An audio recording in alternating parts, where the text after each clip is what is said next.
Salut les Beauty Books, c'est Marie et bienvenue sur ma chaîne.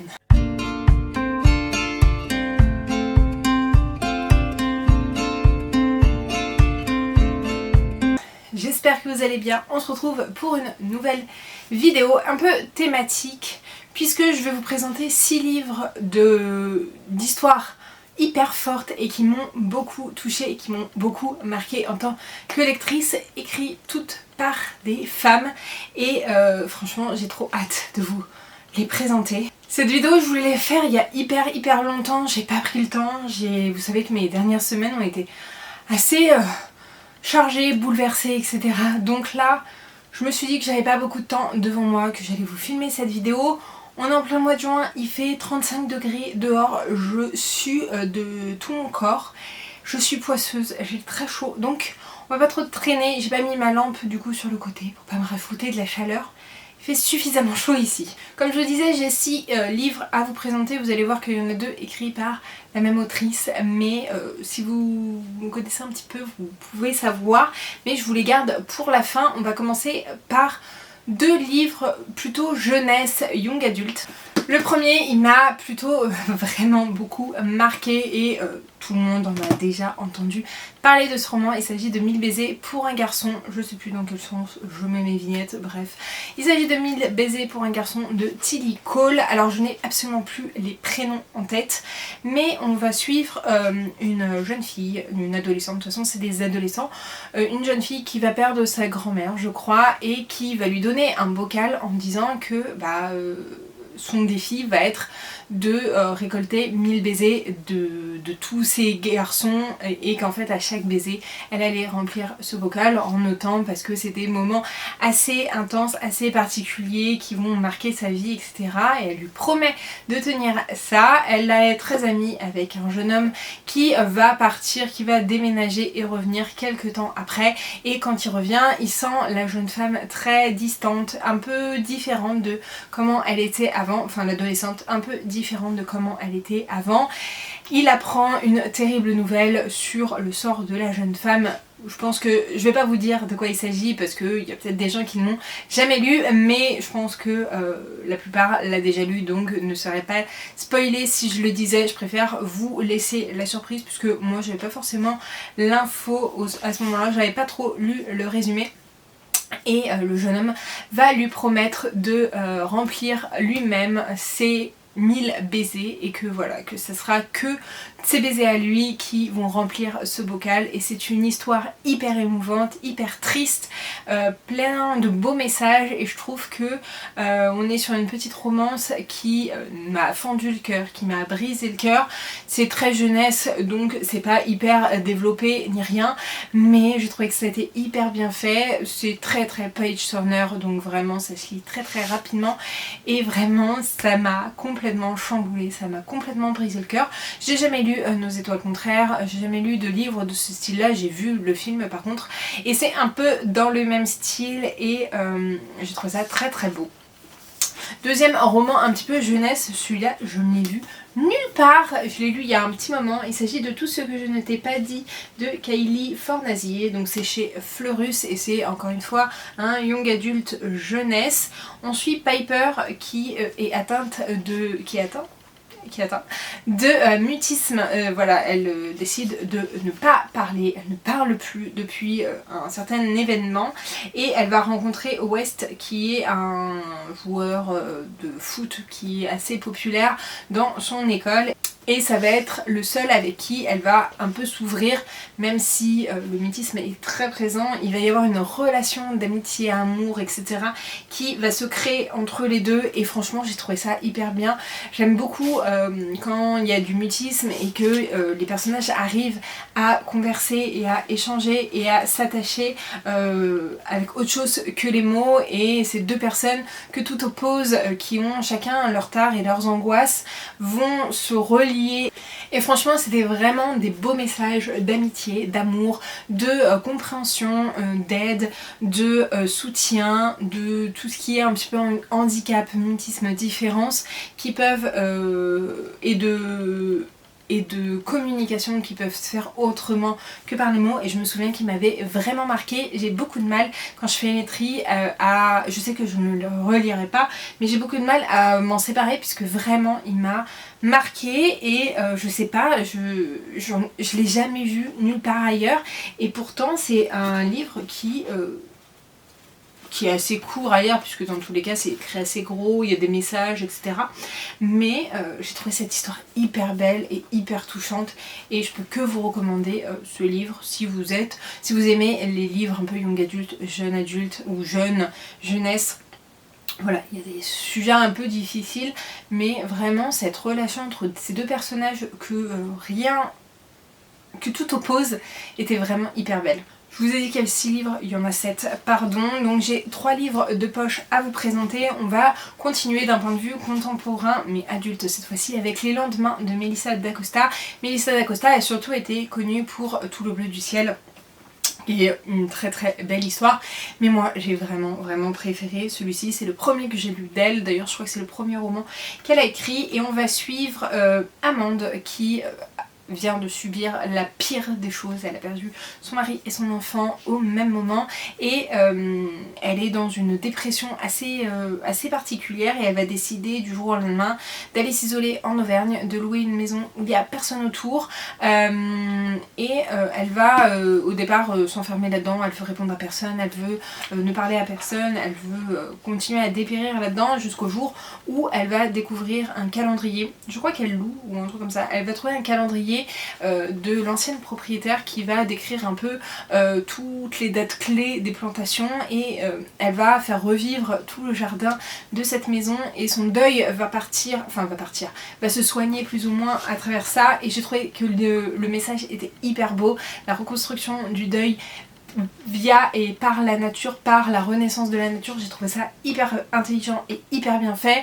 Il est assez court et franchement j'ai adoré, c'était une très très bonne entrée en matière pour moi. Ça m'a beaucoup trigger parce que je l'ai lu à un moment donné où je venais d'avoir ma fille aussi, et j'ai l'impression, ou alors j'étais enceinte, je ne sais plus, mais bref, j'ai l'impression que je lisais un peu des histoires comme ça.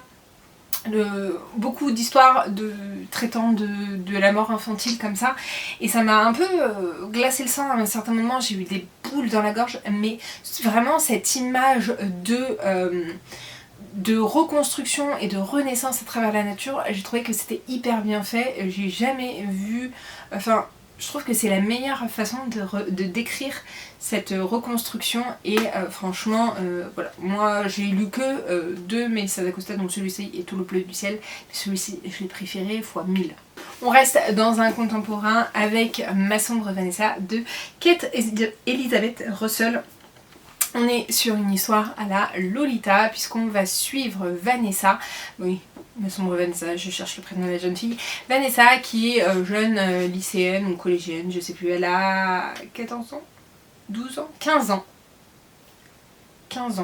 15 ans, et donc elle va arriver au collège, lycée, bref, dans une école un peu privée, et elle va attirer l'attention de son professeur qui a 42 ans, et elle va entretenir cette relation avec ce professeur de 42 ans, et on va la retrouver aussi de nos jours où ce même professeur qui a été un grand amour pour elle est accusé par d'autres élèves d'attouchement, d'agression de façon sexuelle, et donc là elle va commencer à dire mais non mais c'est pas possible, moi c'était un vrai amour, et elle est un peu dans le déni, et il va y avoir tout ce parallèle entre le passé et le présent. Donc le passé, qu'est-ce qui s'est vraiment passé, comment elle a caché ça à sa famille, comment elle a vécu ça, ses pensées, comment c'est amené, comment ils ont commencé, comment elle le perçoit, etc. Et on a le présent du coup où elle est adulte parce qu'elle a 30 et quelques années, et cette relation qu'elle a toujours avec ce professeur, qu'est-ce qu'il est devenu, qu'est-ce qu'il est advenu, qu'est-ce qu'elle pense de toutes ces accusations. Et ce roman est un roman que tout le monde devrait lire. Moi j'ai jamais lu Lolita, mais apparemment celui-ci est quand même bien mieux, puisqu'on a vraiment le point de vue de la jeune femme qui est décrit, et donc c'est hyper cringe, hyper glaçant, hyper... on a envie de mettre des baffes à tout le monde, de faire réveiller tout le monde en disant c'est pas normal ce qui se passe, c'est pas normal. Et pourtant c'est écrit d'une façon comme si ça pouvait être normal. Il y a des traits qui sont un petit peu forcés pour nous faire réagir, pour nous mettre hors de nous, et ça marche. Et c'est un roman qui vraiment m'a marqué. C'est moi la relation élève-professeur, ça me trigger beaucoup et j'ai beaucoup de mal à valider ça. D'ailleurs c'est pour ça que j'ai pas eu un coup de cœur que j'ai pas aimé une des lectures de Brittany Cherry, parce que on est un peu dans cette trope là et je déteste cette trope. Mais là vraiment on sent vraiment le côté c'est pas bien, ou c'est vraiment dénoncé, ou c'est pointé du doigt, ou vraiment, et je l'ai trouvé hyper bien fait. J'ai failli pas le lire d'ailleurs, il m'avait tapé dans l'œil en VO, et puis je sais pas, je l'avais un peu oublié, et quand j'ai vu celui-ci et qu'il y en avait beaucoup qui le lisaient, je me suis dit allez, je vais me greffer à la lecture commune. Et je regarde pas une seconde parce que c'est un livre qui m'a énormément marqué et qui, je pense, me marquera un long moment. Si vous avez subi ce genre de relation, c'est peut-être pas à lire, peut-être pas à mettre dans les mains des plus fragiles, mais pour moi c'est un livre que tout le monde devrait lire. Et ça nous fait nous poser des questions aussi. Enfin moi je sais que du coup j'ai lu en lecture commune avec plusieurs personnes et ça nous a tous remis en question sur certaines de nos autres relations, la toxicité de certaines de nos relations qu'on ne voyait pas. Et vraiment, vraiment, franchement, s'il y avait un livre de tout cela que je vous conseillerais de lire, c'est celui-ci. On passe dans un côté contemporain, mais un petit peu SF, puisque j'ai adoré et j'ai eu un énorme coup de cœur pour Mes vrais enfants de Jo Walton. Et dans cette histoire, on va suivre Patricia, qui est une jeune femme qui vit dans les années en 1926, qui est née en 1926. À un moment donné, elle va rencontrer un jeune homme, Marc, qui est un célèbre étudiant qui a un avenir tout tracé, sauf qu'il va complètement se planter. Elle, du coup, elle voit devant elle un avenir hyper glorieux. Il va se planter dans ses études et devenir un peu... il sait pas trop ce qu'il va devenir, etc. Et il lui met un ultimatum en disant si tu veux qu'on se marie, c'est maintenant ou jamais. Et là, l'histoire va prendre un tout autre tournant, puisque on va se séparer en deux et on va suivre une double histoire. L'histoire de Patricia, si elle accepte d'épouser Marc, et l'histoire de Patricia, donc de Pat, qui refuse de se marier avec Marc. Et donc on va suivre en parallèle ces deux histoires de comme quoi une réponse et un tournant de l'histoire peut changer complètement notre vie. On est un peu dans de la SF, puisque au début on se rend compte que la Patricia, elle est assez âgée, elle est à l'hôpital, et que les enfants qu'elle a dans ces deux vies se rencontrent, vont la voir à l'hôpital. Donc on a une double vie qui se remélange à un moment donné, on ne sait pas laquelle est la vraie, etc. Et j'ai trouvé ça hyper bien. On est vraiment sur une tranche de vie, il se passe pas 10 milliards de choses, mais il y a des thèmes très forts et très intéressants. Je trouve que c'est très intelligent d'avoir construit cette histoire comme ça, comme quoi une simple réponse peut changer toute votre vie. Et j'ai adoré les thèmes qui ont été choisis, j'ai adoré la plume de Jo Walton, vraiment c'était vraiment trop génial. Elle parle de sujets qui dans les années où c'est traité sont un peu des sujets tabous, mais on parle, il y a des relations saphiques, on parle d'avenir, d'études, de beaucoup de choses, et ce livre m'a vraiment marqué, tant sur sa construction, du coup sur cette idée de séparation d'histoire, que sur l'histoire en elle-même et les vies que Patricia a ou aurait pu avoir. Et vraiment j'étais curieuse de savoir comment ça allait. Je suis désolée mais le soleil joue à cache-cache avec les nuages, ce qui est pas plus mal, ça rafraîchit un petit peu la pièce. Mais vraiment cet entremêlage, voilà, c'est pour ça qu'on est vraiment sur du contemporain, il n'y a pas grand chose. Le seul petit côté science-fiction, c'est cette double vie qui au final va se remélanger. Et franchement j'ai adoré, j'ai très envie de lire d'autres romans de Jo Walton, mais je ne sais pas par lesquels commencer et je n'ose pas. Donc aidez-moi. Voilà, aidez-moi, et en tout cas si vous hésitez à le lire, j'ai vu quasiment que des très bons avis sur ce roman, donc n'attendez pas trop. Et donc les deux derniers livres que j'ai à vous présenter, c'est de la même autrice. J'en ai un en grand format, un en poche. Il s'agit de ma découverte de 2024 avec, non, de 2025 avec Hélène Marie Wiesmann. Donc on a La vie qu'on m'a choisi et ce qu'elle a laissé derrière elle, qui ont tous les deux été un énorme coup de cœur. Si j'en avais un à choisir, je pense que je choisirais celui-ci, même si celui-ci était génialissime. On va faire les résumés des deux. Ici on suit Lily dans les années 1930 qui a un handicap, voilà, et qui est cachée par ses parents. Elle vit dans les combles de sa maison jusqu'au jour où elle n'a pas le droit de sortir, elle est enfermée là-dedans, et jusqu'au jour où sa mère autorise à ce qu'elle sorte, sauf que ce qu'elle ne sait pas, et ce qu'elle ne se rend pas compte tout de suite, c'est que en fait sa mère est en train de la vendre à un cirque d'absurdité. Vraiment les cirques un peu à la Greek... freaky circus, un peu comme ça, un peu avec des personnes un peu particulières et tout. Bon, quand on apprend ce que c'est que son handicap, on se dit un peu bof moyen quand même, et on est 20 ans plus tard. Même si au niveau de la temporalité, je pense que l'autrice est un petit peu gaufrée. Mais on est plusieurs décennies plus tard où on va suivre Julia qui hérite du manoir justement où a grandi Lily. Et donc elle a coupé les ponts avec ses parents sont décédés. Et elle va devoir hériter de ce domaine et donc le remettre à flot. Elle va trouver des documents un peu particuliers sur une jeune femme qui aurait été dans un cirque patati patata. Et il va y avoir les liens entre les deux, et cette histoire m'a bouleversée, surtout l'histoire de Lily dans le passé. Vraiment c'était hyper bouleversant. Si vous avez adoré The Greatest Showman, on est un peu sur ce genre de cirque justement, et du coup ça m'a un peu fait penser à ça, mais sur le côté très sombre de cette histoire où les personnages sont vraiment utilisés, c'est vraiment des guignols et tout le monde se moque d'eux. Et voilà, ils sont pas très bien traités, mais cette histoire m'a fendu le cœur, m'a brisé le cœur, m'a retourné, même s'il y avait des choses où je m'y attendais plus ou moins, franchement, j'ai eu le cœur complètement en miettes, et ça m'a donné envie de lire tous les Hélène Marie Wiesmann. D'ailleurs en ce moment même je suis en train d'en lire un autre, mais ça a été une de mes découvertes de 2025 et j'ai adoré ce roman, vraiment j'ai adoré, j'ai pas réussi à le lâcher. Et un peu pareil pour celui-là je pense que j'ai lu plus rapidement. On est en 1929. On va suivre Clara Cartwright à 18 ans qui est issue d'une grande famille. Son père est un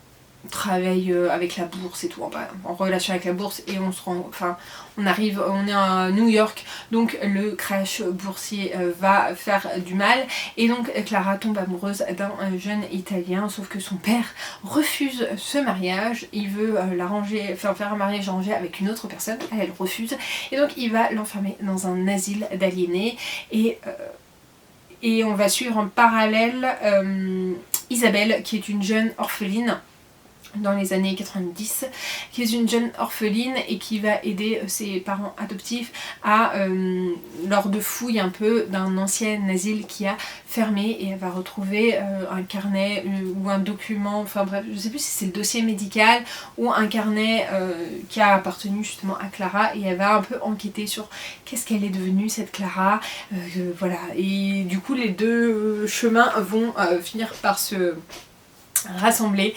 Mais j'ai adoré. Si vous connaissez un peu l'histoire du bal des folles, on est clairement là-dessus, mais du côté États-Unis, on est un peu sur le même style d'histoire, donc franchement voilà, sauf qu'il est plus gros. Il m'a vraiment, enfin moi j'ai vu que le film du bal des folles, mais on est sur le même style d'histoire où les jeunes femmes sous des prétextes X ou Y sont enfermées, subissent des choses ignobles dans ces asiles, et vraiment c'était bouleversant, ça m'a fendu le cœur, ça m'a vraiment complètement retourné, et je l'ai dévoré ce roman. Ça faisait très longtemps que je l'avais dans ma pile à lire, j'hésitais à à le sortir et franchement j'ai pas regretté une seule seconde. J'aurais dû même le sortir beaucoup plus tôt parce que ça a été un énorme coup de cœur. Les thèmes abordés, vraiment les personnages m'ont brisé le cœur. J'avais envie de leur faire des câlins, j'avais envie de pleurer avec eux et Hélène Marie Wiseman elle est forte pour faire justement des personnages hyper forts à qui on s'attache, qui ont un destin hyper difficile et hyper triste et ouais, elle est trop forte dans tous les cas. Donc voilà pour ma petite sélection.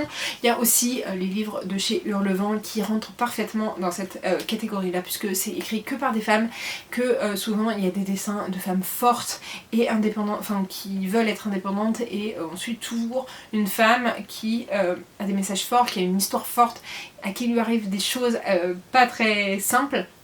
Et donc voilà un petit peu pour ma sélection. N'hésitez pas à me dire si vous avez lu un de ces livres, si vous avez un livre comme ça qui vous a complètement marqué, qui pourrait m'intéresser, qui pourrait me faire avoir envie de lire. Voilà, je cherche des romans comme ça qui me percutent, qui me mettent des claques, qui en fait tous ces livres quand je les ai fermés, je me suis dit waouh. Et en fait je sais qu'ils vont me marquer pendant un long moment, voire toute ma vie. Et j'ai besoin de ressentir un peu plus de lecture comme ça. Pas que, parce que je pense que sinon je suis au fond du gouffre, mais un peu plus et de me dire ah ouais quand même, ils sont forts. Donc voilà, donc n'hésitez pas, j'attends votre petite sélection. N'hésitez pas comme d'habitude à liker la vidéo, à la commenter et à vous abonner. N'hésitez pas à mettre n'importe quel emoji si vous êtes un peu trop timide. Je vous mets juste ici pour vous abonner, ici ma dernière vidéo. Et en attendant une prochaine vidéo, je vous fais de très gros bisous et je vous dis à très bientôt. Ciao!